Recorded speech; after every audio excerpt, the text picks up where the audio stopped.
กันเปิดไว้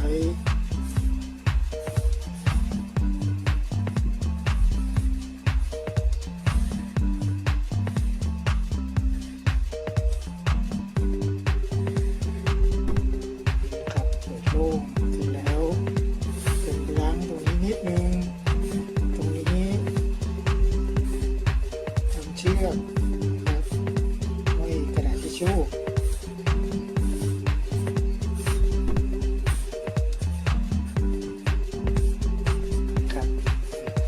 ก็ไว้ตั้งอุปกรณ์เล็กๆพวกขวดแชมพูอะไรเงี้ย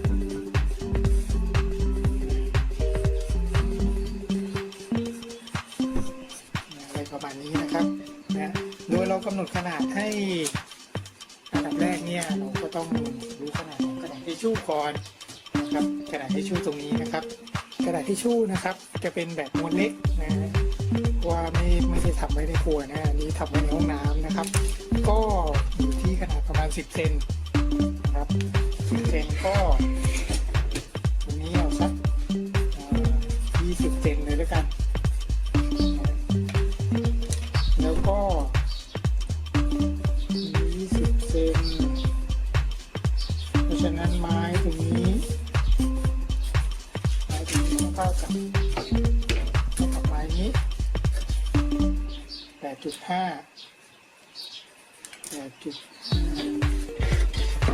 ครับก็เท่ากับว่าจะต้องตัด20 เซนเนี่ย2 อัน20 cm คูณ2นะครับแล้วก็ตัด 8.5 คูณ2นะครับก็จะได้เป็น2 ฝั่งเราไปเริ่มกันเลยนะครับก็20 เซนนะครับวัดแล้ว20 เซนนะครับให้ได้ประมาณนี้นะครับต้องเอาไปตัดชิ้นต่อชิ้นก่อนนะครับเพราะว่าเขาเรียกว่าของเลื่อยนะเลื่อยเนี่ยมันจะกินนะครับมันจะมีระยะที่มันกินอยู่เพราะฉะนั้นเนี่ยถ้าเราวัด20เลยเนี่ยพอตัดเสร็จแล้วมันจะไม่20เป๊ะนะฮะมันจะ20มันจะขาดไปหน่อยนึงนะครับขาดตรงอะไรขาดตรงร่องฟันเลื่อยขาดตรงร่องของฟันเลื่อยนะครับเพราะฉะนั้นผมแนะนำว่าให้ตัดก่อนนะตัดแล้วมาวัดซ้ำอีกครั้งหนึ่งพอได้ไม้3 ชิ้นแล้วนะครับตอนนี้ตัดชิ้นที่4นะครับชิ้นที่4จะต้องอยู่ระหว่างนี้นะครับก็คือเท่ากับ7 เซนเอาละครับชิ้นนี้จะพิเศษกว่าชิ้นอื่นหน่อยนึงนะครับชิ้นพิเศษก็คือว่ามันจะต้องเท่ากับตรงนี้พอดีวางนี้นะครับมันจะต้องเท่ากับอย่างนี้ซึ่งก็คณีได้ว่ามันประมาณ17 เซนพอได้อย่างนี้แล้วปั๊บอย่างนี้เลยครับทำขึ้นมาคราวนี้เรามาติดกาวที่ใช้ก็คือกาวร้อนธรรมดานี่นะครับกาวร้อนอย่างนี้เลยนะครับ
พื่อที่จะยิงตะปูนะครับ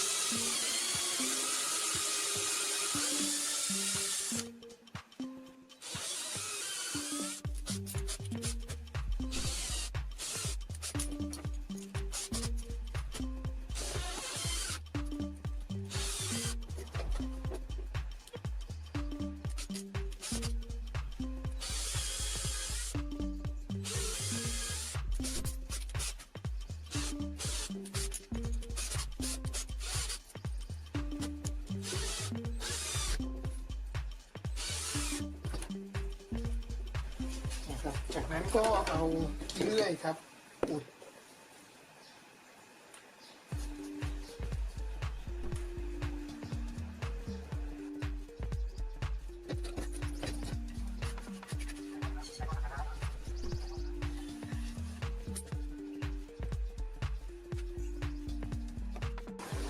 จากนั้นเราก็เพื่อชแลกนะครับใช้ชแลกเบอร์ 1นะฮะเพื่อต้องการย้อมสีไปด้วยในตัวนะครับ